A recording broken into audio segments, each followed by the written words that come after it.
Oh hey, don't mind me, I'm just testing out my latest invention. Check this out. Dark Souls is a JRPG. Well, glad to know that's working. What is a JRPG? You might be saying to yourself, the answer's right there, what are you, stupid? But it might be a little bit more complicated than you think. Recently, the term's been under fire after some comments from Naoki Yoshida, also known as Yoshi P. During an interview in February, Yoshida shared that when the term JRPG first entered the lexicon, a lot of devs in Japan found the term discriminatory. He admits that most feel it has more positive connotations these days, but he personally still finds the term reductive. This has sparked a lot of discussion online. Is the term JRPG racist? People like me, who are far too white to decide, have words to say. But it turns out we're not the only ones. Hideki Kamiya, vice president of Platinum Games and creator of Bayonetta, went to bat for the term. In his eyes, the term JRPG symbolizes the unique perspective of Japanese devs and how they're the only ones who could make these games. He even said he wouldn't mind if his games were called J-Action, though at least one journalist noted that this looks a little too much like Jackson, which is a good name for games like Bayonetta that are firmly placed in the games you turn off when your family walks in genre.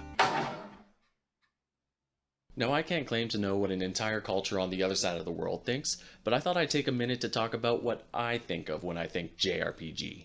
The first thing that comes to mind for me is classic turn-based games like Final Fantasy or Dragon Quest, as well as more modern turn-based games like Final Fantasy or Dragon Quest.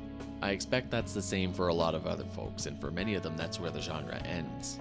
Oh, JRPGs, you mean turn-based games from Japan. Got it, next question. But there's so much more to JRPGs than just this one style of game. In fact, my first exposure to this genre was Kingdom Hearts 2. For a while, I'd see Donald Duck on the cover and dismiss it as just a stupid game for kids. But now, as a tried and true Kingdom Hearts fan, I can say with the utmost confidence that this is a stupid game for everyone. As a teenager, turn-based games never really interested me, but the faster-paced, action-oriented combat in Kingdom Hearts was exactly what I was looking for at the time. I had no idea this is what JRPGs could be. This game grabbed me so hard that I reevaluated my stance on turn-based games. Plus, my girlfriend at the time said she'd break up with me if I didn't play Final Fantasy X. I beat it, but she still dumped me. I loved this game. Great story, great characters, great world building, and I finally get turn-based combat. It's not slow and boring, it's slow and methodical. You have to take your time with each action to make sure it's going to count. I get it. I'm a JRPG fan. But I still haven't answered the question. If they're not turn-based games made in Japan, what makes a JRPG? The main difference compared to Western RPGs is the way the story's presented. When you play a Fallout or a Dragon Age or an Elder Scrolls, generally you're creating a character from the ground up. Their personality, looks, actions, all of it's up to you. Your actions are what shapes the story.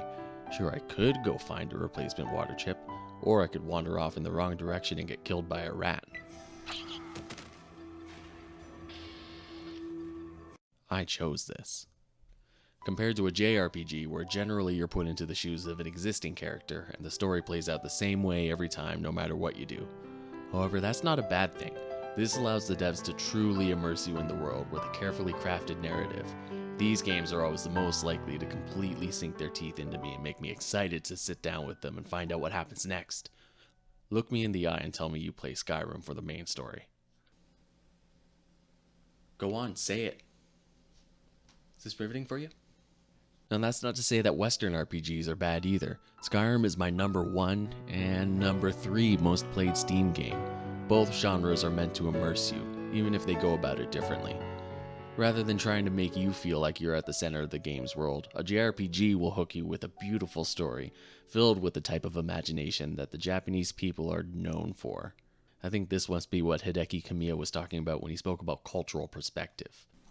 The point is, there's so much more to these games than just where they were made. Dark Souls may have been made in Japan, but it's way more at home with the other Western RPGs, and there are tons of indie JRPGs that come out every year, made by Westerners who played these games as kids, and I think Yoshi P can take pride in that, at least. Connor, dinner's ready. Coming!